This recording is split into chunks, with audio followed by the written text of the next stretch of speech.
country, Sahain waters. And the idea there is to have an encryption scheme where the security is related to the hardness of some problem in NP. So more concretely, we take an instance of an NP hard, not necessarily NP hard problem, but some problem in NP, and we take the verification algorithm, and we would like to encrypt with respect to this algorithm. And then the requirement is that in order to decrypt, you need to have a valid witness for the verification algorithm. And for security, we want to guarantee that if there does not exist any valid witness, then it should be impossible to decrypt. So notice that there is no decryption key at all. Everything should be encapsulated inside the ciphertext. And this also means that the encryptor itself does not know whether there exists a witness or not. Because if the encryptor would know if there exists a witness, then in case there is a witness, it could give the message in the clear, because then it means that the security requirement holds trivially. And if the encryptor knows that there does not exist witness, then it can just give nothing, because it should be impossible to decrypt.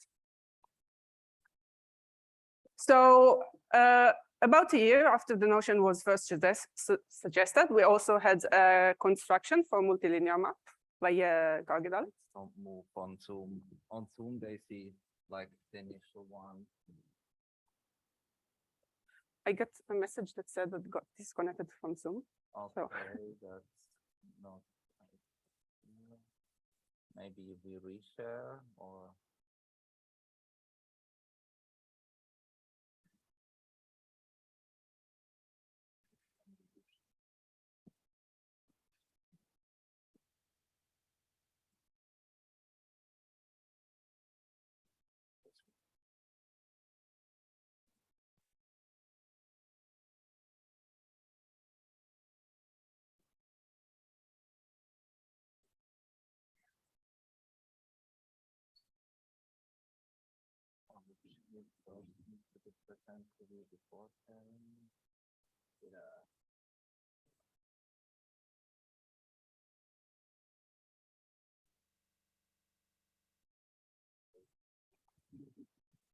Yeah, so the first construction that was suggested was from multilinear maps.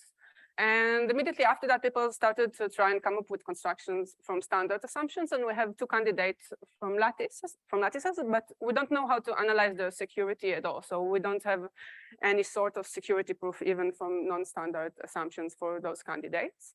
And of course, we can also get witness encryption from IO, but the problem is if we use the standard assumptions in order to get IO, we need to go through a really long sequence of reductions, and we lose the intuition on the security along the way.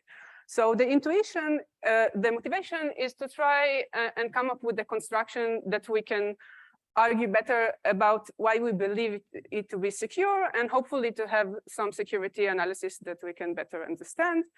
And indeed, we provide here a new candidate, and in order to analyze its security, we also have a new assumption of hardness of a lattice problem. And it turns out that this assumption is not really new, because recently in the last Eurocrypt, Hotekui also came up with a very similar assumption in order to construct broadcast inscription from lattices. So we see this as an encouraging sign that more people think that this assumption is reasonable or worth thinking about. So the computational model that we're going to use is a branching program. So just to recap, a branching program consists of evaluation levels. So this corresponds to the columns in the slides. And in each level, the program can hold one of a few states. So this corresponds to the rows in the drawing. So the program always begins at the starting state, which is some node at the first level. And then between each two consecutive levels, there are two mappings, one for 0 and one for 1. And the program should read the bits of the input that we want to evaluate on the on the program, and according to that, to decide whether to take the transition that corresponds to 0 or to 1. And when we apply that, we end up with one of the states at the output layer, and then this is either defined to be an accepting state or rejecting state. So this determines whether the branching program outputs 0 or 1. And indeed, we know that for every function in NC1, we can indeed compute it by a reasonable size branching program. So now, suppose that we want to construct witness encryption. So as I said at the beginning, the encryptor itself does not know whether there exists a witness or not. So the encryption must provide the flexibility to compute the verification algorithm on any input that the decryptor wants, because the decryptor should come up with some witness and evaluate it, and the encryptor does not know what it is going to be. So here is a very abstract, high-level approach. Okay, so let's generate two parts of the ciphertext that are somehow correlated, and they should be combined together, so we will be able to decrypt them. And then we associate one of them with the starting state, and the second one with the output state. And then for each level of the branching program, we will provide two keys, one corresponding to 0 and one corresponding to 1. And then ideally, the decryptor, assuming that he knows a valid witness, he can choose a subset of the evaluation keys.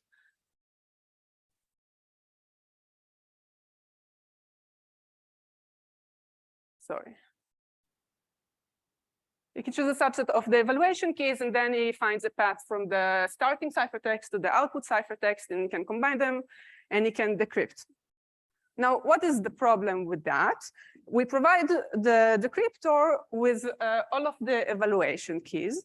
And then when we have an adversary, he can choose a subset of the keys that does not correspond to a real witness, because the branching program can read each input bit more than once. And we assume that an honest evaluator, if the ICE input bit is 0, he would always use the key that corresponds to 0. But an attacker can mix and match and use sometimes 0 and sometimes 1, and therefore he would find a path from the starting node to the accepting node, even though it does not correspond to a valid witness. So to tackle this problem, we use an idea that was suggested by Chan et al.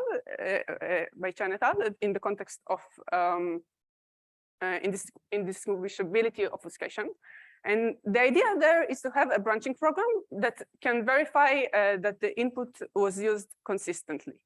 And in order to have such a branching program, they define a generalized notion that is called a multi-state branching program. And the idea there is that the program can start in multiple states. So instead of just a single starting node, we now have multiple starting nodes. And then each evaluation step should be applied on all of the states simultaneously. And then we also end up with multiple output states. So there should be some mapping that defines whether the output vector representation of the entire last level, whether it is accepting or rejecting. So now when we allow this generalized notion of branching program, they do the following trick. For each input bit, they add additional layers to the branching program that can be thought of as a memory cell. And these memory cells, they memorize for each of the input bits, whether they were already read as 0 or as 1, or whether they were inconsistent. And as long as they were consistent to either 0 or 1, this memory cell would accept this sequence of evaluation. But if it was inconsistent, this memory cell would reject. So now, because we allow a multi-state branching program, let's see how to enforce consistency. So we start with just a standard branching program that computes F. And for each of the input bits, we concatenate a memory cell. So now, if we compute this branching program on any sequence, so if the sequence corresponds to a valid input, then all of the memory cells would accept, and then the output will depend only on the value of F. But if we evaluate it on an inconsistent input, at least one of the memory cells would reject. Okay, so now we want to take all of that and actually construct witness encryption on top of that, given those abstract ideas. And for this purpose, we would use some variant of GGH encodings. So let me go over what are those encodings. So this is a way to generate instances of lattice problems according to a structure of a directed graph. So in these examples, we have two nodes and two edges between them. And each node would be associated with some matrix. And each edge would be associated with some LWE secret. And then there is an encoding algorithm that takes a trapdoor of a source matrix and takes the secret of the edge and takes the matrix of the target node and computes something that we call the encoding. So those would be the K matrices. And what are those encodings? So they have the property that if we have LWE instance with respect to A, we can apply the encoding and it will convert the instance to be an LWE with respect to B. But not only that, note that the LWE secret, it tracks which path we chose. So it has this multiplicative factor that corresponds to the secret of the edge. So depending on whether we chose to go from A to B with K0 or K1, we will always end up with LWE with respect to B, but the secret would be different. So the idea to use GGH encodings over a branching program was applied many times before for various applications. And here I will describe the Canetti and Chen constraint pseudorandom function because it will be our base case for our construction. So every node in the branching program has some matrix associated with it. And I didn't write it over all of them, but imagine all of them have matrices. And I denote the starting node by A, and the accepting node by B. And now for each evaluation step, so recall that we have the mapping for 0 and the mapping for 1. So for each of those mappings, we will sample an LWE secret, either S0 or S1, and also they will be different for each level. Now, in order to encode the branching program, we give LWE instance with respect to the starting node, so with respect to A. And in addition, for each and every edge in the branching program, we provide GGH encoding according to the starting matrix, the secret that corresponds to this edge, and the target matrix. So suppose that we have this encoding and we want to compute it on some path on the branching program. So we can take the subset of the encodings for each level and multiply them. And this will convert the public matrix of the LWE from A to the output matrix. So in that case that we see in the slide, the output matrix is indeed the accepting matrix B. So we end up with LWE with respect to B. And I omit here all of the LWE errors. So we end up with LWE with respect to B. But then the secret term that we have, it memorizes the entire evaluation sequence that we chose because we have the multiplications of the S matrices. And indeed, we know that because we have different multiplications of S values, this inserts enough entropy to the system so we can treat these values as pseudo-random values. So now going back to the multi-step branching program that verifies the consistency, we would like to somehow apply a similar construction on that. So similar to before, for each starting node, because now we have multiple of them, we will sample some starting matrix. And now for the output matrices, we do something slightly different. So for each memory cell, we sample an independently uniformly random matrix, BI, and we associate this matrix with each of the accepting nodes of each memory cell. And for the branching program that computes F, we define the accepting matrix to be the sum of all of the other matrices. So all the output matrices have some sort of correlation between them. But as long as we miss one of the output matrices, all of the other ones look independent and uniformly random. So this is like secret sharing between all of the accepting nodes. And then in order to encode, we give LW with respect to the starting matrices and all of the encodings according to the levels of the branching program. So what is the intuition on why it is supposed to be secure? So we know that the adversary can start from any starting node and can compute any sequence of his choice. And it will end up with LWE instances with respect to the output matrix that corresponds to the starting node and the path that it took. And in the case that there does not exist a valid witness, then any sequence that he would choose either will end up, if it is inconsistent, it will end up in a rejecting state in one of the memory cells, or if it is consistent, it will end up in the rejecting state of the branching program that computes F. So there does not exist any sequence of S's that he can choose that would lead him to LWE instances with respect to all of the B matrices and the same LWE secret. This is the core belief on which we will build the security analysis.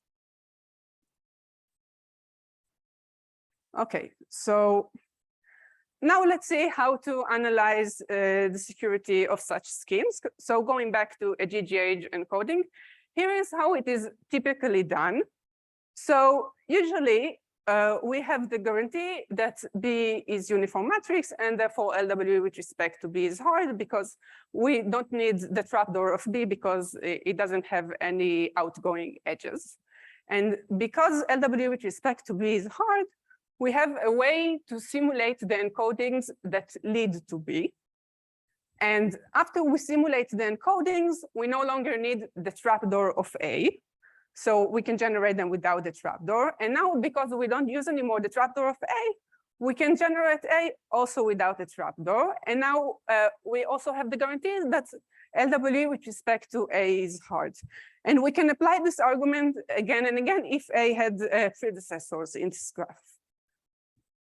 So if we look at the Canetti and Chen constraint PRF that we saw earlier, this is indeed the kind of analysis that they perform to prove the pseudo-randomness of their construction. So they begin with the guarantee that all of the matrices in the output layers are uniformly random, and therefore LW with respect to them is hard. And then they can simulate all of the edges that lead to those matrices. And because of that, they can generate the matrices in the prior level without trapdoor. So now we can say that also LW with respect to them is hard. And then we can apply this again and again and again from the end to the beginning of the branching program until eventually the entire system is pseudo-random. So now we want to apply a similar analysis to the multi-state branching program that we presented earlier. What is the problem? Recall that the very first step was the assumption that LWE with respect to all of the output matrices is hard. But now this assumption is not true because these matrices are correlated. In fact, if I had LWE with respect to all of them, I could take their sum and it would result in 0. So I cannot apply the same technique. So in order to tackle that, we divide the security proof to two steps. And in the middle, we define a security game against some designated oracle. And this oracle exactly emulates the belief that I stated earlier. So this oracle receives as input, as a query, some evaluation sequence. And in return, it replies with LWE instances according to all of the output matrices that could be reached with this evaluation sequence. So we have this sequence, and for every input bit for which it is consistent for, we can get LWE with respect to the output matrix B of this memory cell. And in addition, if this X leads to the accepting state of the branching program that computes F, we can also get LW with respect to it. So of course, if there is a valid witness and the adversary knows it, then this assumption also, this game also becomes easy. So in fact, if we assume this game, which is not identical to the construction, but we believe to be similar to the construction, but if we assume this game, we can actually prove that this game is hard. And in order to prove that, we need to use an exponential number of hybrids, but this is consistent with similar barriers that was shown in the construction of witness encryption from multilinear maps. So this is actually hints that this is a reasonable way to analyze that. So we can show that this game is hard, at least as standard LWE, using exponential number of hybrids. And now, in order to show that the real construction with the encodings of the multi-state branching program, in order to show that breaking the witness encryption is at least as hard as this game, this is where we need to introduce the new assumption. And the new assumption, very high level, what it says is that if I have a trapdoor sample, the best I can do is just to use it as I'm supposed to use it. So if I have LWE with respect to A, and also some trapdoor sample that leads from A to B, I have the same advantage as if I would be given directly LWE with respect to A and B. So this is somewhat like semi-honest security of trapdoor samples. The only thing you can learn from the trapdoor is the same that you could learn if you were just applying it on the LWE that you were to receive. So under this assumption, we can take the construction of the witness encryption and replace each of the encodings of the levels with more matrices of LWE that could be accessed. And after we apply it for each step of the branching program, we end up with an identical game to the one that we saw earlier with the Oracle, which we already proved to be secure under standard LWE. So just to sum up, we start with the witness encryption security game.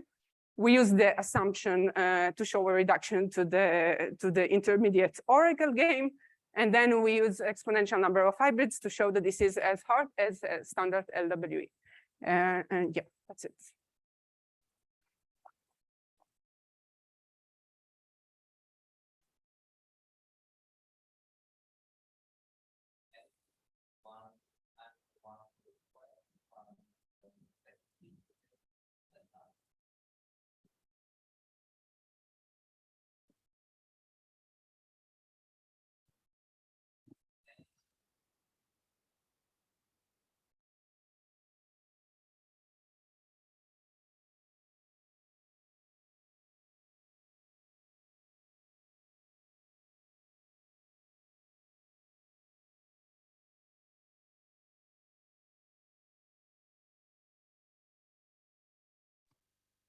The audio is off now.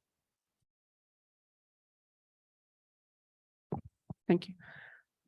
So we also presented a simplified scenario independent of the witness encryption scheme. And we showed that if you can break the assumption, then you can break this toy example. So you can play with that and better grasp the intuition. But we don't have any formal security analysis beyond that.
everyone hear me? Cool. Yes. So thanks for the introduction. I'm going to be talking about countermeasure for recent attacks against CKKS and a relatively new security model. Which way do you need to go to advance it? It is not advancing.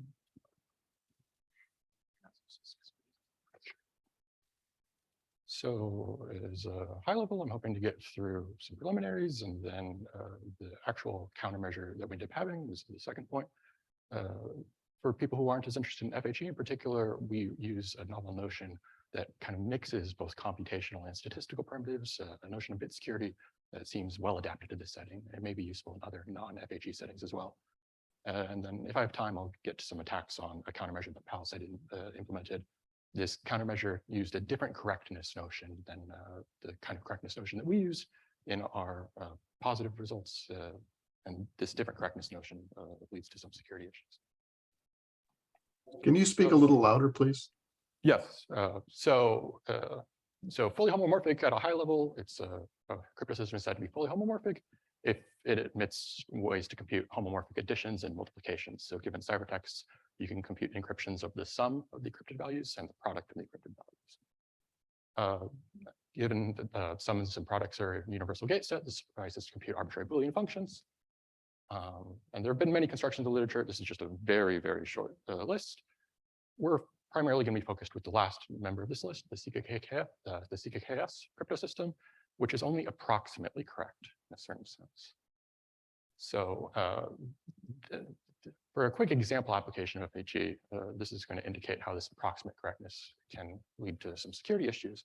A user might encrypt some data and then send it to some server to homomorphically compute some function. This server then would send the result to whoever holds the secret key, who could then decrypt things. So here the user can passively observe a couple of things. They can observe ciphertexts that are on the wire. They can also observe the results of homomorphic computations, and potentially even the behavior of the secret key holder after they decrypt the results. So Liam and Chancho noticed that for correct encryption, an adversary doesn't need to observe this last quantity. In fact, the standard NCPA security game isn't defined with respect to decryption oracles. They might as well not exist. And that's because you can just simulate this correct answer. You know all of the input plain text, you know what homomorphic computation happened. So if it's correct, you know the correct answer. So you can locally compute what the decrypted information should be. But for incorrect encryption, this decryption, you can't simulate anymore. It might leak information. It's something that really ought to be considered in the security game. At a high level, this is what NCPA-D security is. It's NCPA with decryption oracles.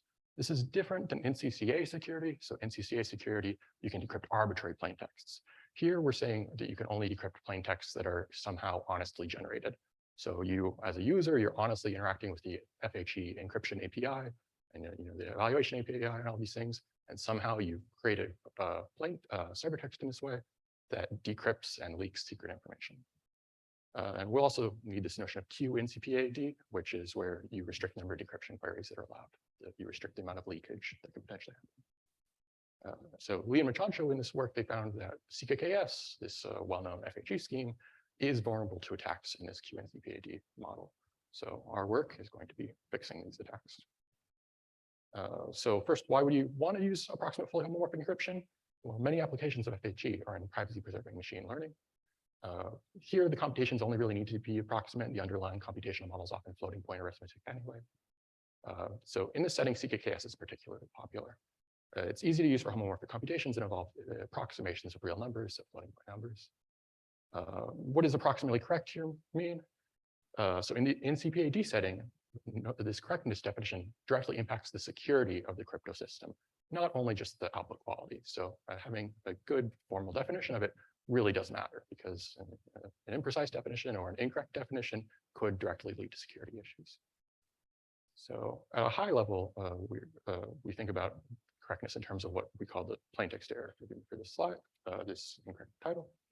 So essentially, if you're given a ciphertext that you expect to encrypt some message M and a secret key, the plaintext error is just the difference between the decrypted value and the expected value. And then to simplify things, we'll talk about the norm. So this is just a real number. So this will be correct if the plaintext error is 0. And this is going to be true for most FHE schemes that you consider. as long as you bootstrap at the appropriate times and things like this. We'll call it statically correct if this plaintext error can be bounded by some public function of the circuit that you're computing D and maybe the norms of the inputs to the plain texts. So this is, we call it static because it's in the sense of static typing. In principle, if you have some compiler for an FHE program, it could compute all these bounds beforehand and know this without ever running any of the computation, not generating any of the keys, any of these things. And then there's this other notion called dynamically correct FHE, which is where this plaintext error can still be bounded, but it's bounded as a function of the ciphertext that you want to analyze the error of and also the secret key. So this is really only computable during decryption. And since it's a function of the secret key, it could plausibly leak some secret information. And that'll come up later. So next, let's talk about our countermeasures to these Q and CPAD attacks on CKKS. So at a very high level, how we secure things, it's kind of how you would expect, and it's how a lot of library authors, at least preliminarily, implemented things in response to the attacks. So you start with a true statically correct scheme. So by this, what I mean is that you start with a scheme that has some approximation error that you can bound. Then you post-process the decryption with some notion of differential privacy. In practice, most people use noise flooding. Some libraries did slightly different things. The details won't be too important. So we want to use this differentially private notion so that these true statically correct decryptions are indistinguishable from a post-processed form of correct decryptions. So because it's statically correct, there's a small amount of error. If you can kind of hide this amount of error, then you can switch from a world where you have potentially incorrect encryption to a world where you have correct encryption. And in this world, everything's just much easier. It's known that NCPAD security or QNCPAD security is equivalent to NCPA security if you have correct decryption.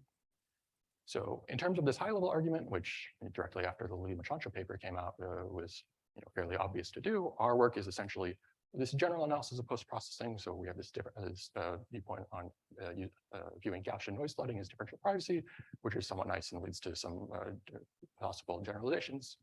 But the big thing is that we give nearly tight bounds. So we have very efficient analysis of Gaussian noise flooding. And this includes giving a novel weakening of concrete security that lets us get even tighter bounds. Roughly speaking, you can noise flood with very large noise, everything will be secure, but maybe no one wants to use the scheme anymore. So our tight bounds are going to show that, if you want to evaluate whether you want to use CKKS anymore, you at least know the precise right number for how much noise you have to have. So next, let's talk about the notion of differential privacy we use, which we call norm-Kale differential privacy. So it's a family of randomized algorithms. So on input some value, it outputs a distribution over values. And it's indexed by some distance parameter t. And we say that this family of randomized algorithms is row-Kale differentially private if for any inputs that are within t distance of each other in whatever this norm is, there's the Kale divergence between them is at most row, or between the outputs the differentially private algorithm outputs. This is really a generalization of what's known as Renyi differential privacy from the Hamming norm to general norms. A lot of the literature in differential privacy, you can view it as one of these norm differential privacy schemes, whatever you want to call them, in terms of specifically the Hamming norm. Here, we should note that it's vital that our differentially private mechanism does take as input this distance parameter t. For standard differential privacy, you can often implicitly set this to 1 and everything works out fine. So this is a slight difference in our setting, which is maybe worth mentioning. And next, let's talk about a row-Kale differentially private mechanism, which is the main example that most people who work on these things will be familiar with, which is the discrete Gaussian mechanism. So for some parameter rho, this is a mechanism that on input some integer value outputs a Gaussian sample of a very particular discrete Gaussian. And this satisfies our notion of differential privacy. It's the example that we analyze the most, and it's the example that's probably the most well-known. Both it and also, instead of using Gaussian noise, you can use bounded uniform noise. This is also fairly common, although we don't analyze it as much. Next, let's talk about our concrete notion of security. So we use a notion of bit security due to Machancho and Walter. So here a protocol is said to have C bits of security in some cryptographic game. If for every adversary, there's a very concrete trade-off between its running time, T of A, and its advantage, advantage A sub G. So in particular, this expression is lower bounded by C. So for search games, this advantage takes a form you probably expect. It's just the success probability of the search, of finding the thing that you're searching for. For decision games, in the Machancho-Walter framework, it does take a different form. I won't copy the exact form here. It's a little bit intricate, but roughly speaking, it scales with the square of the total variation distance between the two distributions you're distinguishing. Whereas perhaps the standard notion of advantage for decision games, this is linear with the total variation distance. So there is a slight difference here to be wary of. But Machado and Walter suggested this notion as it resolves several paradoxes with respect to when you want to define bit security for a search primitive or a decision primitive, and you want to expect them to have similar amounts of bit security. I suggest you read the Machado Walter paper for better motivation. So in terms of all these preliminaries, we can talk about, at least to simplify for now, form of our main theorem, which is that if CKKS has a very particular amount of NCPA bit security, so C plus log 2 base 2 of 24, where C is our security parameter, then modifying CKKS to decrypt via computing this aforementioned publicly computable bound on the plaintext error, and then returning a modified decryption, which adds a very specific amount of Gaussian noise to the decrypted value, is C bit QNCPAD secure. The way you want to think about this particular amount of Gaussian noise you add is that it's C/2 plus a term that's sublinear in N and Q. So you should use it for concrete computations, but it's perhaps not the dominant term, plus a constant bit of additional noise. There's this t² term that appears in the variance or the standard deviation as well, where this t² term measures the noise that's already in the ciphertext. So we have to add noise. On top of that, the amount, at least the highest order term in it, is the C/2. There's this natural question. Okay, we have a countermeasure. It introduces C/2 roughly bits of additional noise. You can introduce many countermeasures that make things secure, but do it inefficiently so. Is this C/2 optimal, or can it be made lower? The answer that we have is that it can't be made much lower, at least without using a weaker security definition, which I'll get to eventually. First, let's talk about why it can be made much lower. It's because there's a matching attack. So there's just a very specific program. So here, if you see this G function on, it looks like 5 or 10 lines down, it computes a number of inner products roughly. There's a very particular function that you can analyze that shows that using C/4 bits is required. If you use less than C/4 bits, this will no longer achieve the concrete security notion of C bits of NCPAD security. I won't go over the analysis that's in the paper, but it's straightforward, but it's maybe a little bit tedious to talk about at a talk like this. So next, I'm going to talk about the mixed computational statistical bit security notion that we use. This is going to be a weakening of the notion of bit security that we find very useful in our work. And it doesn't seem FHE specific. So it's something that may be broadly useful when mixing a computational primitive and a statistical primitive. So we call it the notion of CS bits of security. So a particle said to have CS bits of security in some game G if every adversary either satisfies this first bound. This is the same exact bound as in the C bit of security notion, or the second bound. So notice that the second bound is independent of the running time of K. So in particular, we like to, so first, this notion for S smaller than C, it will be easier to satisfy than the C bit of security notion, just because there's an additional inequality that the adversary A bids has. But we view this as capturing statistical tax as well, because the second bound, even if our adversary has arbitrarily high running time, exponentially high, double exponentially high, whatever, it still must satisfy this advantage bound. So kind of even against these computation and bounded adversaries, this notion says something concrete about them.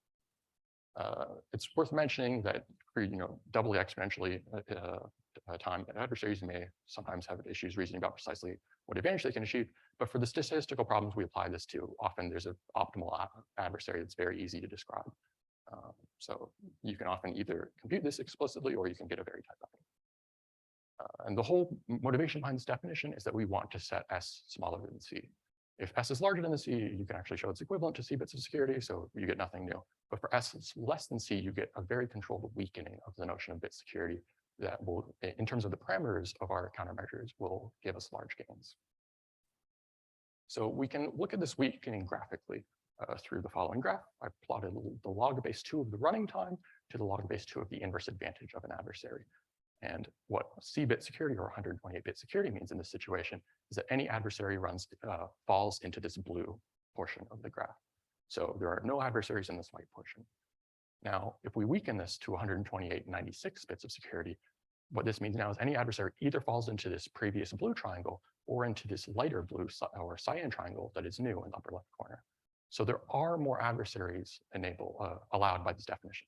So it is a weaker definition, but you might notice that all of the adversaries that we allow have very small advantage. So in this case, less than 2 to the minus 96 advantage, or they're an adversary that was already considered.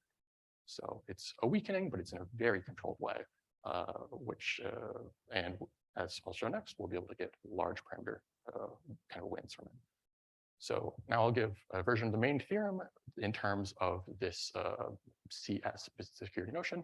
So if again, you start with C plus log base 224 bit in CPA secure CKKS, then modifying CKKS in the exact same way gives you a CS bit QNCPAD secure scheme. So when I say the same way, there's actually one very important difference here, which is before the variance of this Gaussian had a parameter that was it had a 2 to the C parameter in it. It was exponential in the computational security parameter, but now it's 2 to the S. It's exponential in the statistical security parameter. So now instead of saying C over 2 bits suffice, S over 2 bits will suffice. So this will save us C minus S over 2 bits of noise compared to C bit security, which can be quite sizable depending on how you set S to be. So in particular, here I have a plot of a bunch of different values of S and a bunch of different values of Q. Throughout, I'm assuming that the lattice dimension n is at most 2 to the 15. And note here that Q is not the LWE modulus or something like that, but it's the bound on the number of decryption queries that are allowed. So the top line of this can be thought of, it's equivalent to the notion of C-bit security for 128, so 128-bit security. So you can see that depending on how aggressively you want to choose S, say S equals 80 on here, then you can save, it looks like about 25 bits of security from the standard notion.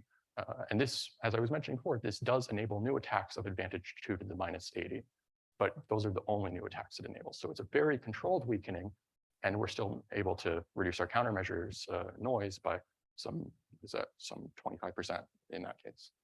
So there's a natural question. We have a countermeasure for CKKS. Is CKKS still a competitive FAG scheme if you use our countermeasures? Or maybe there's a complaint that our countermeasures are somewhat large.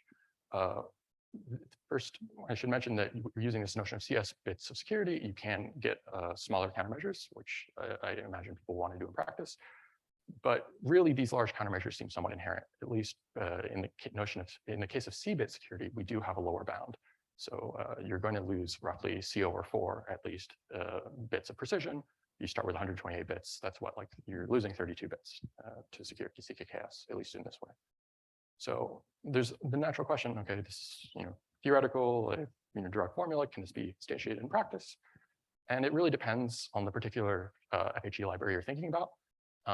So roughly speaking, it'll depend on how much precision they kind of support for their computations. If you only support 64 bits of precision, then it seems kind of hard to instantiate a countermeasure. And that reason is that if you aggressively choose S, so if you chose S to be 32 bits, then this is already costing roughly 25 bits of noise, which is almost half of this entire precision budget. And you still need to fit things like the plaintext error. And so after doing that, you probably can't expose an API supporting general purpose 32-bit computation, which you might want to do as a library author. You can maybe use our countermeasure for the 64-bit precision CKKS libraries by supporting constrained, meaning only 8 or 32 bits of precision, and using aggressive choices of S, but this is maybe not ideal. But a number of libraries also choose to use 128 bits of precision. And in this setting, it seems fairly easy to fit our countermeasure. So you can conservatively choose S even as high as 100 and still very easily support 32-bit precision computations. This will, of course, come at some overhead. This is introducing more error. So evaluating that will be its own separate thing. But at least for implementing our countermeasure for 128-bit precision CKKS libraries, it's very straightforward. Next, let's talk about attacks on, let's briefly talk about some attacks on countermeasures that were introduced in Palisade. So recall that there was a notion of dynamic correctness where you could bound the plaintext error via something computed during decryption. So it's secret key dependent. So Yuri Polyakov, one of the maintainers of Palisade, had a very clever proposal for how to do this. So roughly speaking, you view the message space as some set that's a Cartesian product of itself, and you kind of reserve half of the coordinates of it to be all 0. And you restrict to functions that keep this very restricted subset invariant. So you have this restricted message space you work with. And then with these coordinates that are all 0, you can then exactly measure the plain text error that occurs in them. And then you could take this measured plain text error and you can hope to generalize it to a measurement of the plain text error of the entire ciphertext. He ran some experiments and it seems to work pretty well. So there's this question, okay, this will give us a better estimate of this plain text error bound T. Can this help reduce the total noise, which is roughly 2 to the S over 2 times T? And our answer is that no, there seems to be attacks. I don't know if I have time to go through. Okay, cool. So at a high level, you can say that for a natural dynamically secure FHE scheme, post-processing by a DP mechanism is either going to be not useful or insecure. This is a little bit vague what it means, so let's clarify things a little bit. So the way we show this is an attack, and it's similar to the static setting. In fact, you can use the same exact function that we used in the static setting, or even a simpler one for this particular attack. So you set up computation such that in this distinguishability game, the left and right worlds contain very different plaintext errors. This leads to different estimates of the plaintext error being used in the DP mechanism. So when we look at these differentially private output distributions, one of them will depend on T and the other one will depend on T prime. And there's no reason at all to expect this quantity to be small. These will induce distributions, and it's in many plausible situations, it will be large and you'll be able to easily distinguish this. But of course, there are going to be many situations where it won't be large, so you do need some non-triviality assumptions to say that, that this attack goes through. But the non-triviality assumptions are going to be fairly reasonable. So for one thing, we need dynamic estimation to accurately measure the different sizes of the plaintext error. If dynamic estimation always measures the same thing, it's kind of the same as static estimation, and our attack doesn't go through. And then we also need the DP mechanism to use smaller estimates well, in a certain sense. So specifically, if it's given a smaller estimate, it needs to output a distribution that has smaller noise. This is kind of the whole point of trying to use these dynamic error estimates. If a DP mechanism does not do this, then there's no point trying to optimize this step in the first place. Oh, and I didn't include a table of the specific attack we did on Palisade, but if you take take the function that we used previously or the simpler function that I mentioned, you can run a very simple you can distinguish Palisade's countermeasure very easily. Roughly, you get the size of the error in one world versus the other world is there's a 2 orders of magnitude difference across a wide range of parameters. So next, we'll talk about briefly something that's mostly of theoretical interest, which is in the static case, we were able to take an arbitrary NCPA secure statically correct FHE scheme and transform it into an NCPA D encryption scheme, secure encryption scheme. So based on this last attack I showed you, it seems unlikely to be able to do this in the dynamic setting, but the situation is actually a little bit worse. So there cannot be a general theorem that transforms NCPA secure dynamically correct FHE schemes into really any schemes with any notion of security. There might be specific things you can do for a particular scheme, so this doesn't rule out the notion entirely, but there exists, this result shows that there can't be something that works in general, because there is a counterexample that it is both NCPA secure, but post-processing with Gaussian noise fails to achieve even the weakest notion of security, a kind of a variant of the key recovery game, but in this with decryption oracles model. It's worth mentioning, as I said before, this is not CKKS. The scheme that we use for this counterexample is very artificial. So it's an unnatural construction, and it really should just be seen as ruling out a generic transformation from NCPA secure, dynamically correct FHE to a form of security that implies key recovery security. And with that, let's wrap up. So in our paper, we established the QNCPAD security of CKKS by post-processing with a form of differential privacy. The main example, the one that I simplified 2 things in this talk, is Gaussian noise, but there are many others you could investigate as well. We found that, at least with our relaxed notion of security, CS bits of security, S over 2 additional bits of noise suffice. And we have a lower bound for C bit security, which means that this is plausibly tight, at least. So in the case that S is equal to C, it's tight up to a factor of 2. So we concretely analyze things with this mix. We introduce a notion of bit security that seems well adapted to concretely analyzing things that are created from a mixture of computational and statistical primitives, which is likely interesting outside of just the realm of FHE. And as you may have seen, this notion of CS bit security greatly improved our parameters. So it seems exciting to apply it in other domains as well. As I was mentioning, it's no reason to think it's unique to FHE at all. So we also investigated this dynamic notion of correctness, where we got the methods there are quite interesting, but our results were broadly negative. And it does seem that to leverage this notion to show some form of security, you have to do very CKKS specific things. And in particular, it does seem unlikely that you'll be able to achieve Q and CPAD security, which is perhaps the goal. For some open problems, analyzing other KLDP mechanisms is the most obvious thing. There are many candidates from the differential privacy literature. We just stuck with the most basic one initially. The perhaps more interesting would be general lower bounds, especially in this weaker notion of security that we went over, and for non-Gaussian mechanisms. And then our work is only on securing CKKS through black box means. You could try to modify the internals of CKKS to achieve this notion of security, and none of our lower bounds, none of that would apply anymore. So it seems plausible that you could get more efficient countermeasures by using specific details of CKKS and not just treating it abstractly as we do. And this would be another way to potentially utilize dynamic correctness. Thanks.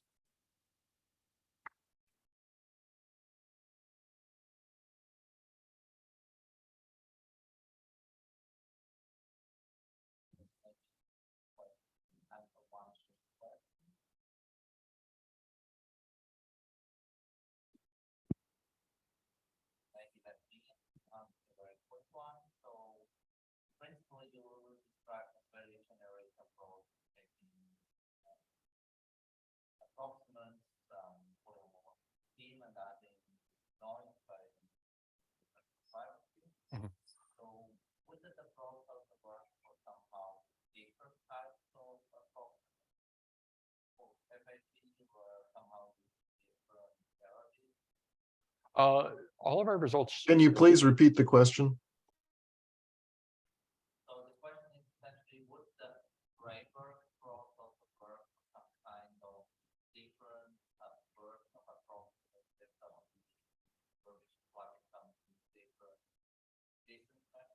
As long as the distance measure is itself a norm, it should carry over.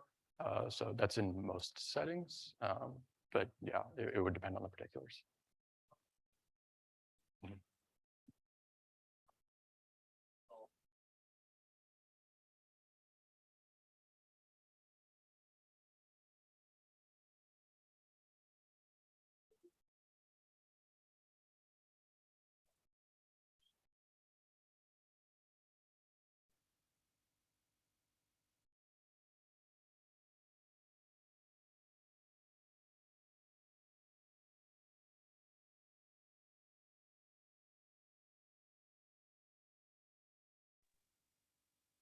I can't hear the introduction, so should I just play the video?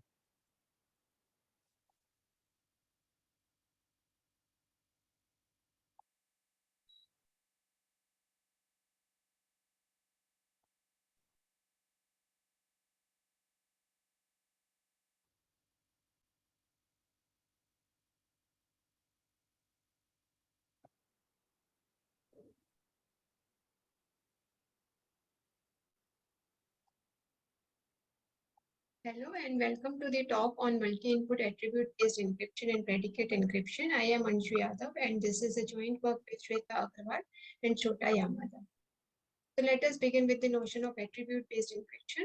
So this primitive, as we know, provides fine-grained access control over encrypted data, where data is encrypted with respect to an attribute X and the keys are generated with respect to policy F. And then the decryption is successful if and only if Fx is equals to 1. Then in a more general notion of predicate encryption, the ciphertext hides the attributes as well, as long as the adversary does not issue any decrypting key queries in the security key. So let us look at the motivation behind the work. So a starting motivation comes from the observation that in many real-world applications, the data pertaining to a single entity can in fact be distributed across several different locations. So for example, consider the following scenario. where there is a medical researcher who wants to study efficacy of certain medicine in patients above 65 years of age having both COVID and asthma. So in this scenario, what we would like to use predicate encryption to provide her controlled access to data of only those users, those patients who fall in the said category.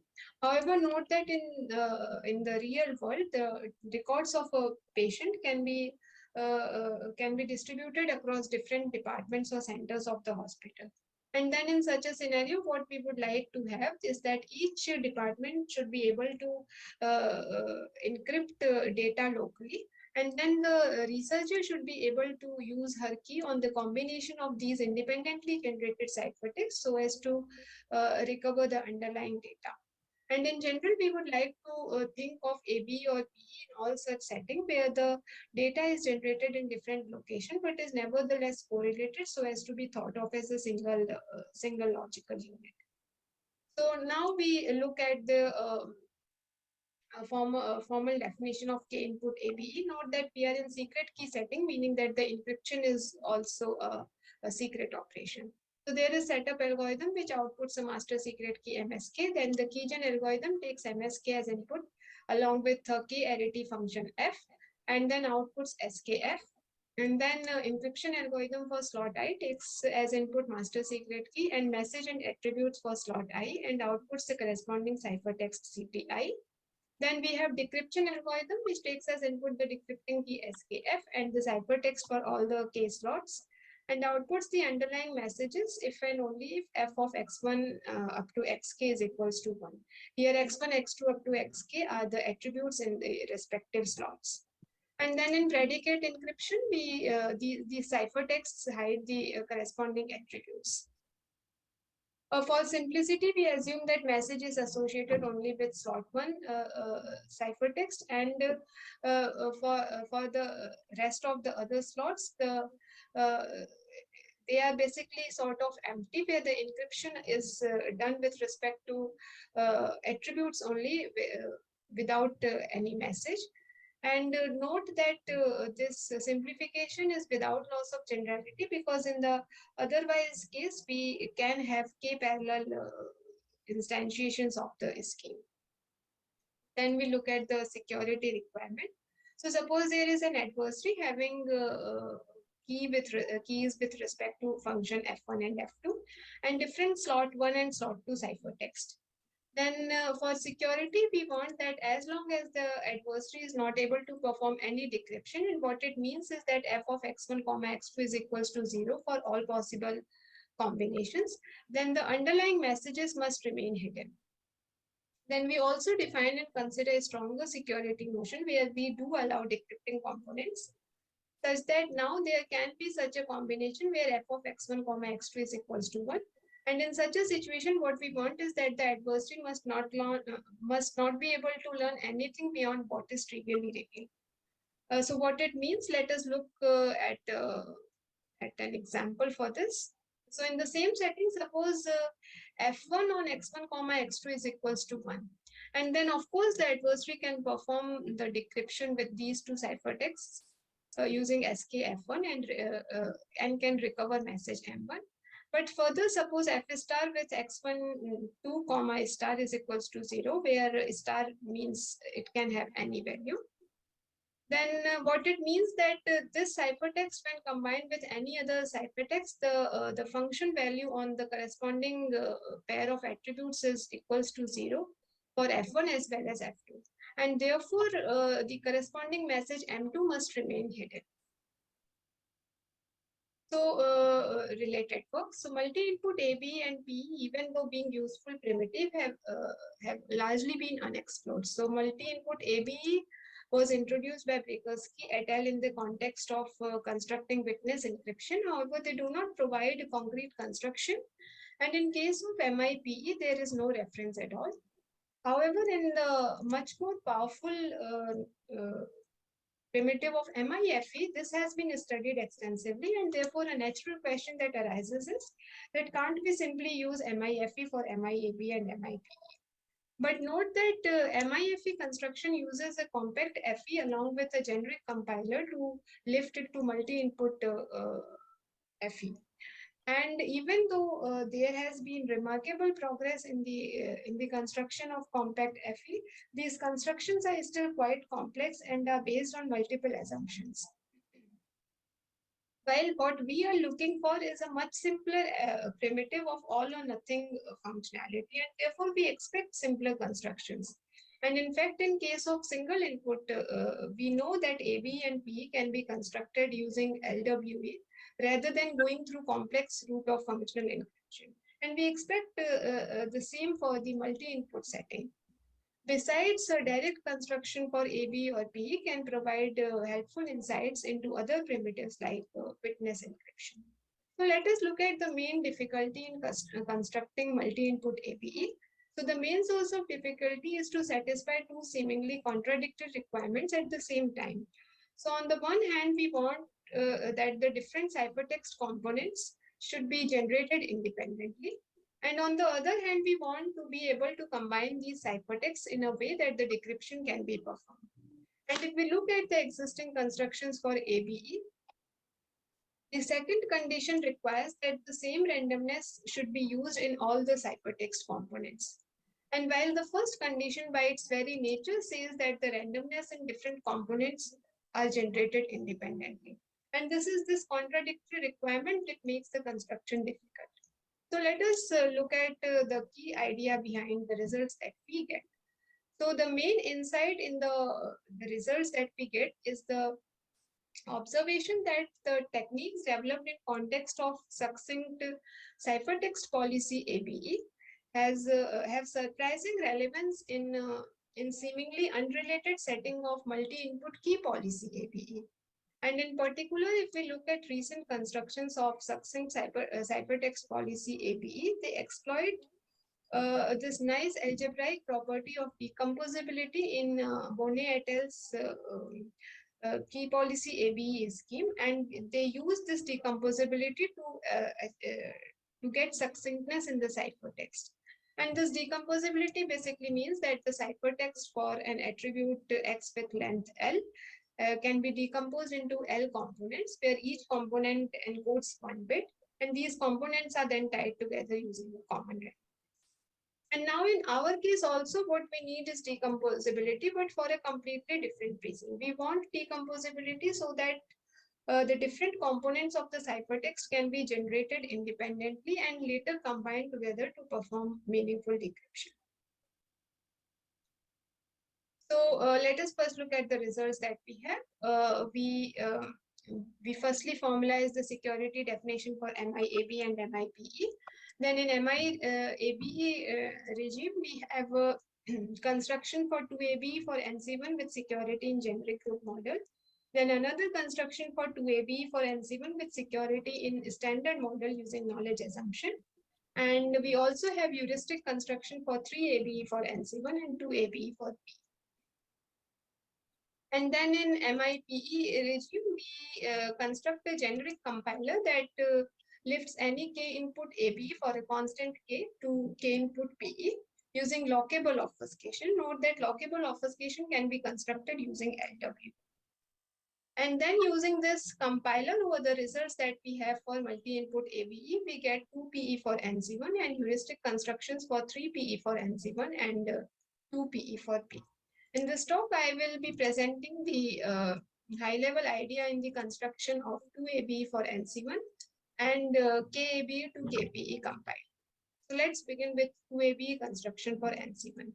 So as we talked about before, that we make use of this nice decomposability property in PGG plus KPABE.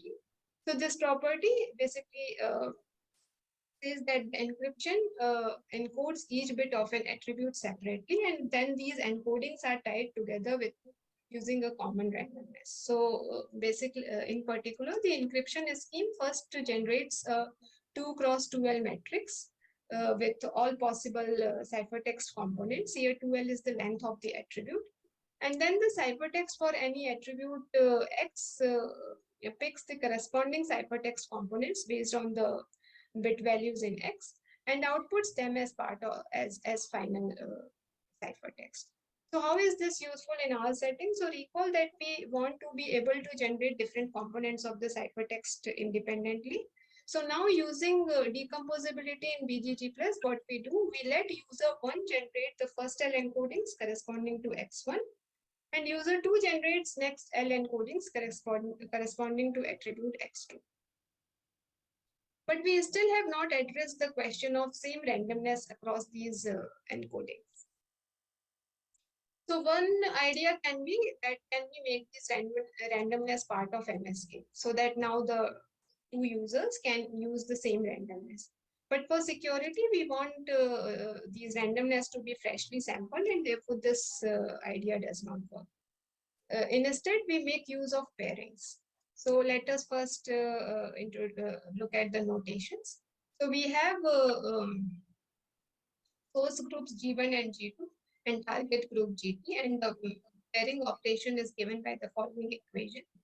And then we make use of the following bracket notation, where A inside square brackets with Z in subscript represents encoding of A in group GZ. And now coming to the use of pairings. So now we let user 1 compute ciphertext with randomness T1 and encode it in G1. And similarly, user 2 compute ciphertext with randomness T2 and encode it in G2. And now when we pair them up, we get ciphertext components with randomness T1, T2 encoded in group GT. In particular, this is what we do. So now we compute all possible BGG plus ciphertext components and make it part of MSK. And then the user 1 to compute ciphertext for slot 1 for attribute, let's say X1 is equals to 101, picks up corresponding ciphertext components, randomizes it further with fresh randomness T1 and encodes it in group G1 and outputs this. And similar is done by user 2 with fresh randomness T2. And now when we pair up the corresponding columns, what we get is BGG plus ciphertext components with fresh randomness T1, T2 encoded in target group GT. So, okay, so we are one step closer to the solution, but there are still some security issues that needs to be handled, and we need to look at how the decryption. So in case of a stronger security, the decryption, remember in case of stronger security, we allow decryption, and this decryption can actually leak randomness in slot 2 ciphertext. In particular, we can have following scenario where there is an adversary having secret key for function F and slot 1 ciphertext for attributes X1 and X1 prime, and a slot 2 ciphertext for attribute X2. And now suppose F of X1 prime comma X2 is equals to 1. Then the adversary can pair up, combine these two ciphertexts to perform decryption. And this decryption leaks the randomness in these ciphertext components, which means basically that CTX2 is now compromised. And now the adversary can attempt to take this combination. And note that since f of x1 comma x2 is equals to 0, we want this message m to be hidden. But since CTX2 is already compromised, we can no longer argue security of this combination of ciphertexts. And therefore, to handle this issue, we basically disconnect this BGG plus ciphertext components from slot 2. And now we let user 1 output BGG plus encodings for slot 2 as well. And user 2 outputs the selector bits for attribute X2. So here is what we do. So for slot 1, user 1 can knows the attribute X1 and it can output the corresponding ciphertext components as before.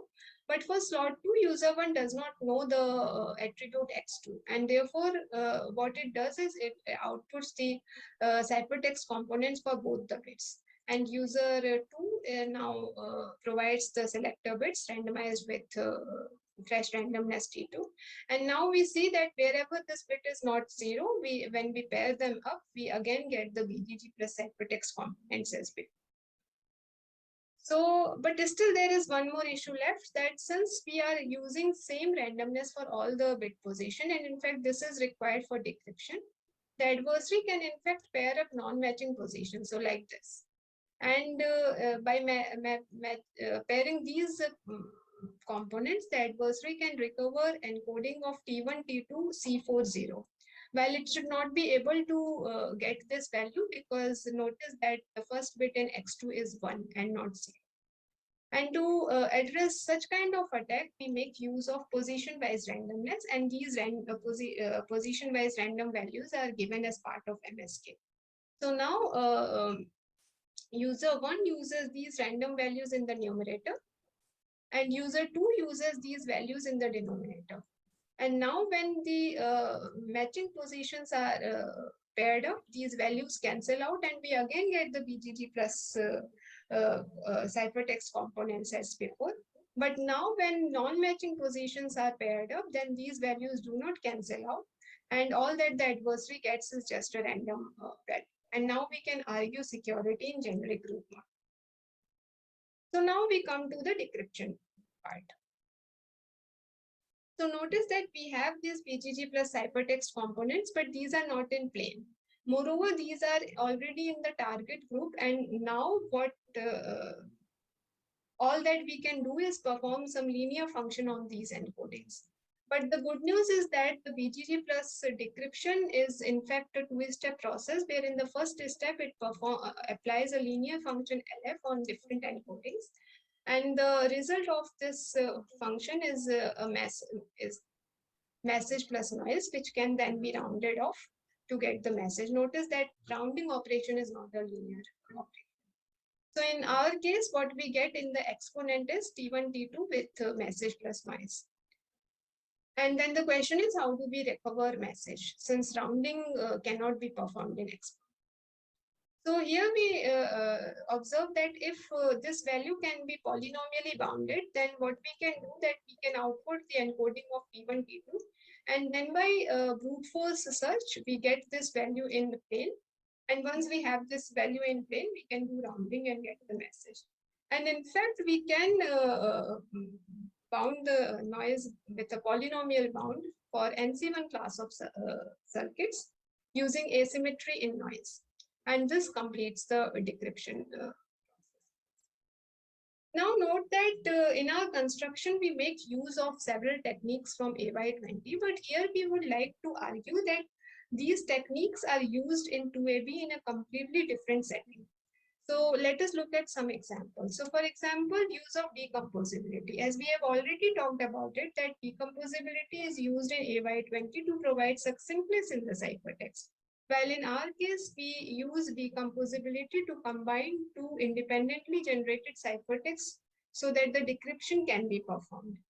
Then use of pairings. Pairings is used in AY20 for providing security. In particular, we want a decryptor having a decryption key for an attribute X should not be able to recover any other ciphertext components, and this is ensured by using pairings. And in our case, we need pairings for functionality, where we want to ensure same randomness across different ciphertext components. And then similarly, we have use of fresh randomness, which in case of AY20 is used to prevent collusion, while in our case, we use it to prevent mix and match attack, where an adversary can attempt to take different components from different ciphertext and try to combine them and do the decryption. And there are many. So let us now move to KPE construction. So we have this ABE to ABE construction using techniques that we talked about. So the first attempt can be similarly use an existing construction for PE and use similar techniques to get to. But note that a very crucial property that we use in case of ABE is polynomial noise. And this condition is not satisfied for PE, and therefore we cannot hope to go through this path, at least using the techniques that we have. And instead, we take an alternate route. So Goyal, Coppola, Waters, and Bix and Zergelis, an independent for give a generic compiler to lift any ABE to PE using lockable obfuscation. And there the PE ciphertext is basically an obfuscation of a function which has a corresponding ABE ciphertext hardwired. So what we do, we also now have ABE to 2ABE. We have this. And now we go from 2ABE to 2PE using lockable obfuscation. But note that in case of multi-input setting, there are certain challenges which are not there in case of single input setting. So for example, now we need to hide the attributes for both the slots. So we would want to obfuscate both the ciphertexts, but then this is a problem because we need interaction between these ciphertexts to perform decryption. But if we obfuscate them, then we don't know how to do that. So here we make another observation that the LO can support an arbitrary circuit, and in particular, it can support its own evaluation circuit and ABE decryption circuit. So now we use nesting of ciphertexts. So basically, the function for slot 1 takes as input the obfuscated function for slot 2 and opens it inside, and then ABE decryption can be performed inside this function. And we get this compiler for any k where k is a constant. However, in case of a stronger security, our compiler works only for k is equals to 2. To summarize, we formalize the security notion for MIAB and MIPE. Then using this observation that the techniques developed for succinct CPABE is related in unrelated setting of MIKPABE as well, we get following results. We have 2ABE for NC1 and heuristic constructions for 2ABE for P and 3ABE for NC1. Then we have a generic compiler for KAB to KPE for constant K using LO. And using this compiler on the results that we have for ABE, we get 2PE for NC1 and 2PE for P and 3PE for NC1. These are heuristic. And then we have several open questions, like we would like to have a KAB to KPE compiler for a stronger security as well for any constant k. Right now we have it for only k is equals to 2. And then in general, we would like to have a KAB to KPE compiler for poly k. Right now we have this for constant k. And then we want to provide security proof for 3ABE and 2ABE for P, etc. Thank you.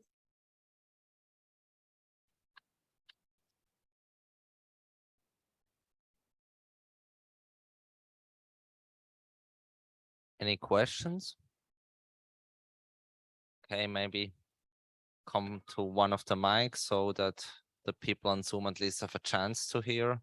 Not sure whether it works anyway, but let's give it a try. Okay, hello. Thank you for a nice talk. I wanted to, well, we had a nice keynote here about use cases. So in this use case, how much cooperation do you assume between the attribute holders? Do they need to agree on some public parameters, or can they just, work? How independently do you think they should work?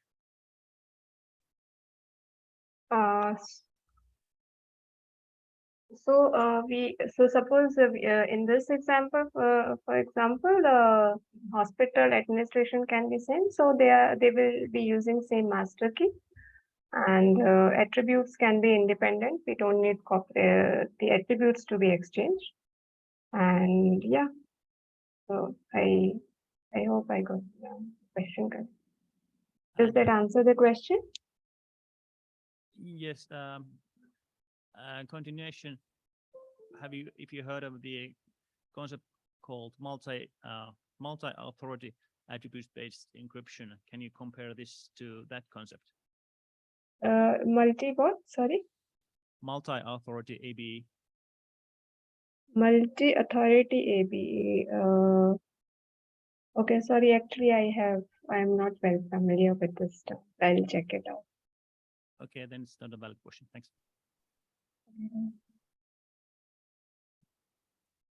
All right, so the fourth and final talk of the session will be live again.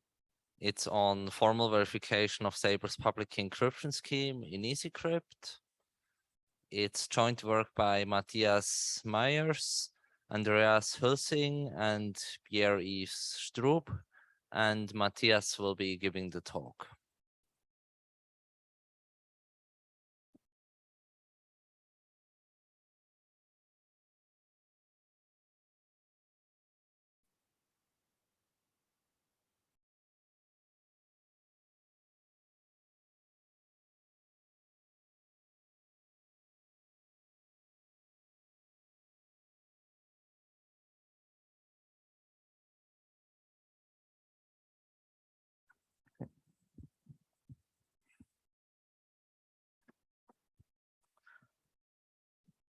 Yeah.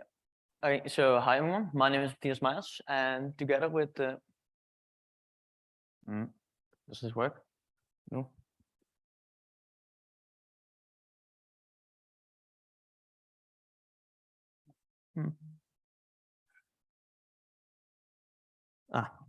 Okay.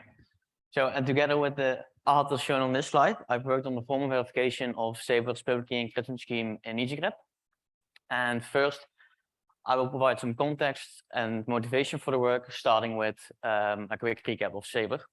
So Saber is a collection of post-quantum public key cryptographic constructions and was recently a finalist in a competition held by NIST for the standardization of post-quantum cryptography. Now, Saber comprises two main schemes of interest, being its public key encryption scheme and its key encapsulation mechanism.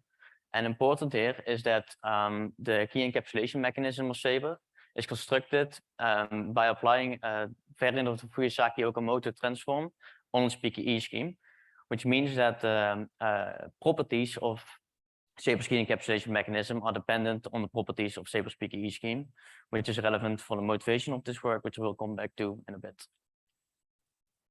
So then for the other part of the context concerns formal verification, which is an activity that is part of the field of computer-aided cryptography. And this is a field of research that was at least partly established due to cryptographic constructions and their proofs becoming more complex over time. And this means that the construction and verification of these cryptographic constructions and their proofs is difficult and error-prone, leading to an increased likelihood of faulty designs, faulty proofs, and/or implementations. Now, the field of computer-aided cryptography attempts to alleviate these issues by leveraging computers in these processes, and thereby reducing the complexity of the manual verification effort while enforcing consistently high level of rigor. And using computers in this way essentially replaces trust in proofs by the trust in the trusted computing base, which are the tools that you use in these processes. So then, while we could have used many tools in this work, we opted for EasyCrypt, which is a tool specifically designed for the formal verification of code-based gameplay proofs, while also providing features that allow for extensive mathematical reasoning and introducing modularity in the formal verification effort, which is very useful. So then for the purpose and contribution of this work, so firstly, we formally verified Saber's public key encryption scheme, or more precisely, we formally verified that this scheme possesses the desired security and correctness properties, which should increase the confidence we can have in that the scheme actually possesses these properties. And then due to what I said about the CAM's properties being dependent on the public key encryption scheme's properties, they should by implication also increase the confidence we can have that the CAM possesses the desired security and correctness properties. And this then all to assist in making a well-informed decision about the adoption of Saber schemes. And then secondly, we during this or throughout this process, formal verification process, we attempted to do as many things as possible in a generic and reusable manner in order to facilitate potential future formal verification efforts in EasyCrypt. And so in particular, we did this for polynomial quotient rings. So we defined those and the properties in a generic and reusable way, as well as some properties on distributions over integers and vectors of polynomials. So that's it for the context and motivation for the work. I will now go into the actual process of the work.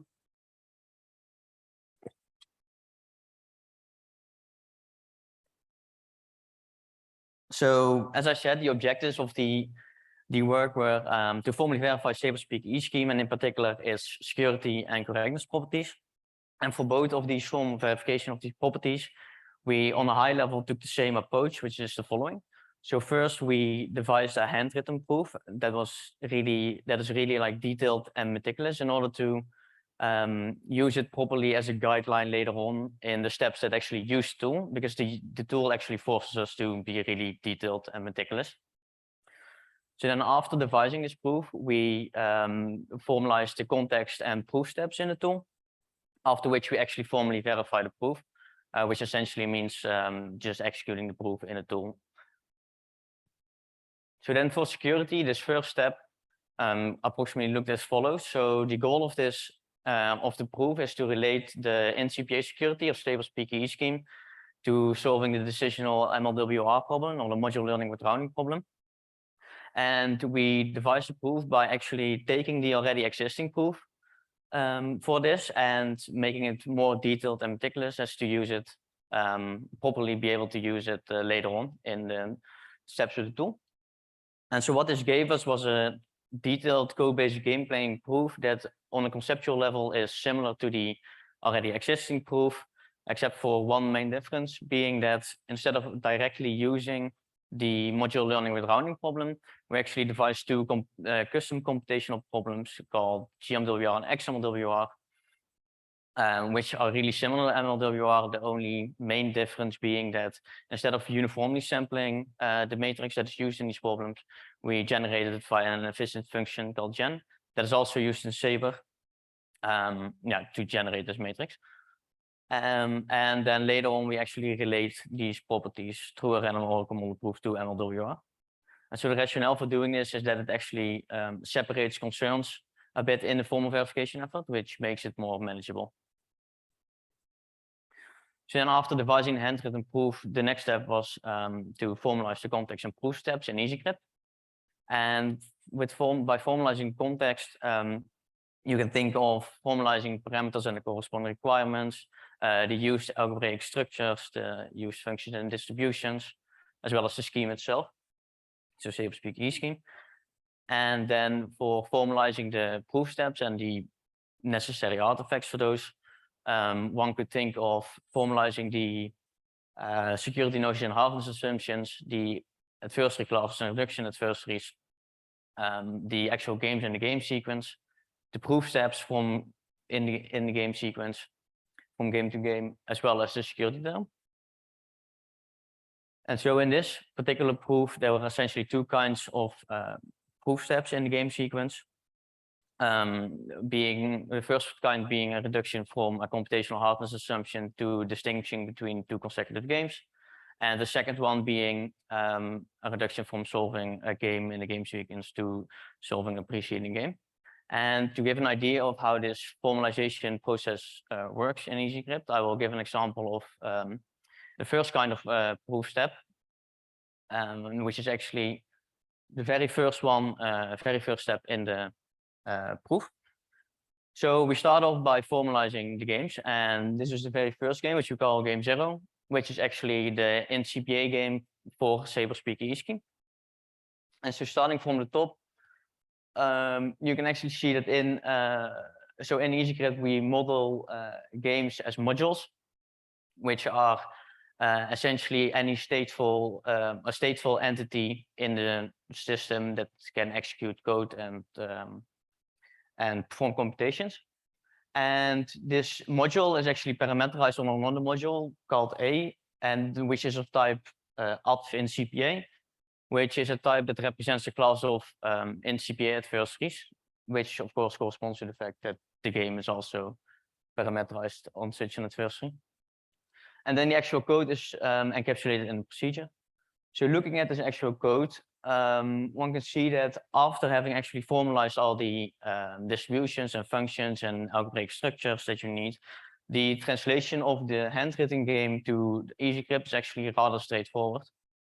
So in this red box now you see the first stage of the NCPA game, which is key generation, and actually comparing the handwritten one to the formalization in EasyCrypt, you can see that this is really a line-by-line translation. For example, the first line in the handwritten one, we sample a U from uniform distribution over booleans, and this matches exactly the first line in EasyCrypt. And the second line we sample a C. This matches exactly the second line of EasyCrypt and so forth. So really a line-by-line translation. Then we have the call to the adversary to provide us with two plain text, which translates to again one line, just calling the choose procedure of the adversary, which gives us each plain text. Then again for the next stage of the NCPA game, the encryption of the chosen or of one of the plain text. If you yeah, it's again a line-by-line translation, and if you believe that these distributions and functions actually are properly specified, this is really just straightforward translation. And finally, we of course ask the adversary to guess which plain text we encrypted, and then in the end return. So then the second game actually only differs from this first game in the in one place, being the computation of the vector b that you see here in this box.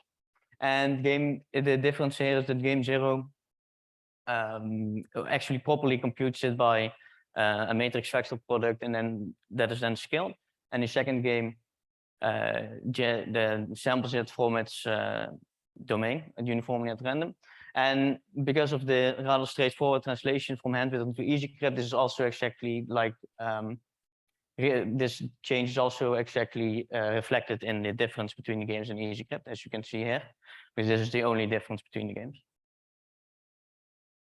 So then what we want to do is relate distinguishing between these games to the GMWR computational problem that we created. So what we have to do is formalize this as well, and which is the following. So again, we model the game as a module, but instead of being parameterized on NCPA adversary, this time it's parameterized on an adversary against GMWR, which you can see by the type there, that's of GMWR, which represents the class of adversaries against GMWR. And because it's a decisional game, it takes an argument, a Boolean argument, which here is given to the main procedure. And then if you know MLWR, this might seem familiar, but what we do first is generate the matrix A and secret vector S, which here we do instead of uniformly randomly sampling as you would do in MLWR, we do it by generating it via this function gen. Sample the secret vector S, as I said. Then we compute two vectors. One is the actual computed vector by the matrix vector product and then scaling it. The other one is the randomly sampled one. And then depending on the value of the U that was passed in, we give the corresponding input to the adversary and ask it to guess which B we gave it, so B0 or B1, or the value of U equivalent. Then the last artifact we need in this proof step is the reduction adversary, which plays against the GMWR game, given adversary against game 0 and game 1, so an NCPA adversary. And it does so by, in case it is given the actually properly computed B by the GMWR game, it simulates perfectly simulates game 0 for the NCPA adversary, and in case it's given the randomly sampled B, it perfectly simulates game 1. And so as you can see, again, yes, okay. Yes, so even also the reduction adversaries are modeled as modules, and this reduction adversary is parameterized on NCPA adversary, as is also the case in the handwritten proof. And then, as you can see on the top right there, this reduction adversary is then also defined to be of the type adv GMLWR, so meaning it's itself a GMLWR adversary, which then implements the functions that the GMLWR game calls of this adversary, which in this case is a guess procedure. Yeah, so the rest of the code, because it perfectly simulates game 0 and 1, it's the same as we already seen before, so I won't go into details about this one. And then, so after having formalized all of this, we can actually state the statement we want to prove about this, which is that the extent to which any NCPA adversary distinguishes between game 0 and 1 is equal to the distinguishing advantage of this reduction adversary against GMWR, which here in the handwritten part, as you can see above, is written as in the usual way, just the absolute difference between the success probabilities of the NCPA adversary being equal to the absolute difference of the reduction adversary returning 1 in both cases of the GMWR game. And actually, if you don't know the syntax a bit, even these lemma statements convert to EasyCrypt in a quite intuitive manner. So, for example, looking at this first term, we actually have a term-by-term translation. So, looking at this first term, you see in EasyCrypt, this is also starts with PR, meaning denoting the probability of whatever follows in the square brackets. And then in the square brackets, we have 2 parts separated by a colon. And the first part indicates or denotes the process we are executing, while the right part actually denotes the expression we are evaluating. And so in this case, we have that we're executing the main procedure of game 0 when given A, and A here is an arbitrary NCPA adversary. And the right part says res, which is a special variable that refers to the return value of the procedure that we're considering. And this is a Boolean, so just denotes saying res is equal or equivalent to saying res is true. And so combining this PR statement here actually, or term actually says the probability of when we execute the main procedure of game 0 given this arbitrary NCPA adversary, this game returning true, which then of course precisely matches the handwritten term as well. And then you can actually do this for each term individually, and you can see that this statement matches the handwritten one. So then after formalizing such all of these proof steps, we actually formally verify these steps, these lemmas that we specified. And I can't go into too much detail here, but on a conceptual level, this process is rather similar for most of the proof steps. Namely, you use the built-in reasoning principles and logic of EasyCrypt and potentially some properties of the utilized operations. And this, while conceptually this is the same for most of the proof steps, the difficulty of this process can range from rather easy to extremely difficult. And for example, this depends on the stuff like the statement you actually want to prove, the structure of the modules you use, as well as the complexity of the properties of the operations. And for example, the proof of the lemma I've just shown as an example is actually a place where EasyCrypt really shines, because the application of the built-in logic and reasoning principles is actually rather straightforward, as well as not many complex operation properties have to be used and proven. So then after proving all the individual proof step lemmas, we formally verify the security theorem by using them in the same way as you would in a handwritten proof. And then after this whole process, the manual verification effort is then reduced to actually verifying the specification and statements in EasyCrypt, because the verification of the actual proof steps or the validity of these proof steps should be handled by the tool. And then to make the picture somewhat complete, this is the actual proof of the lemma that I've just used as an example. And again, I can't really go into too much detail, but you can actually see by this proof that you can use the same proof structure for in EasyCrypt as you can in a handwritten proof. Because what we would do in a handwritten proof here is say that both the left-hand side of the subtractions as well as the right-hand side of the subtractions are equal, and from which it then trivially results that this lemma statement holds. And actually you can see that, so this first line actually changes this lemma into, instead of this, proving the separate equalities.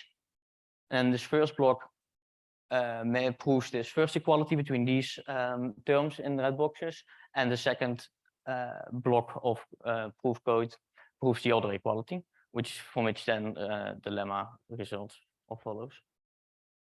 Then for correctness, I can't go into as much detail as I did for security, but on a high level, what we did is we again adjusted and refined the already existing proof, which then resulted in a proof where we defined a program that models the correctness property for Sabre's PKE scheme, as well as a program that models the correctness computation that is performed by Sabre's script, which is the script that is actually used to compute Sabre's correctness for different parameter sets.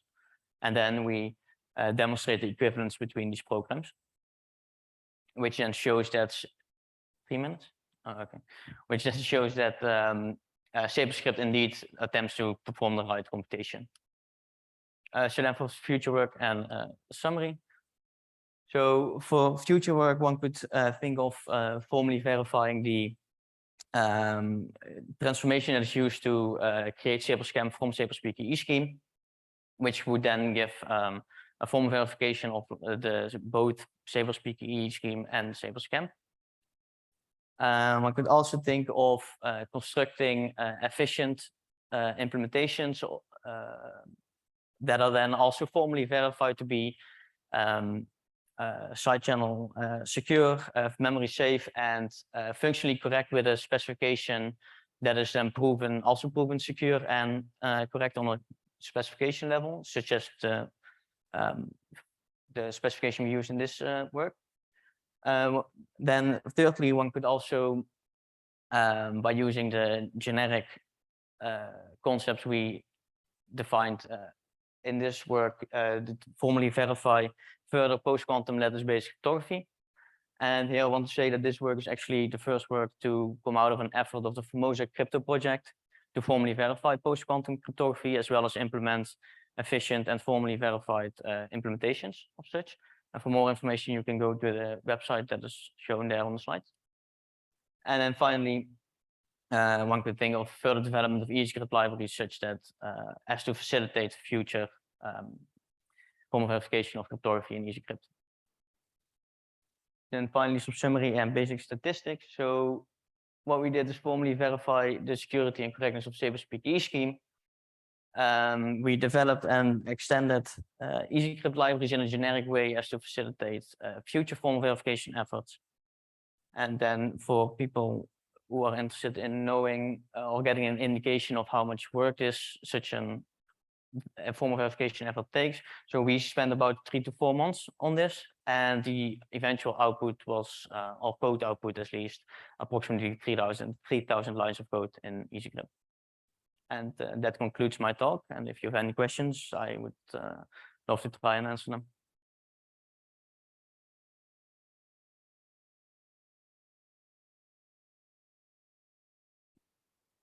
Okay, thank you. So I think for the sake of time, I suggested we take questions offline for the short 10-minute coffee break. And yeah, please be back on time for the next session, and thank you again. Oh, look.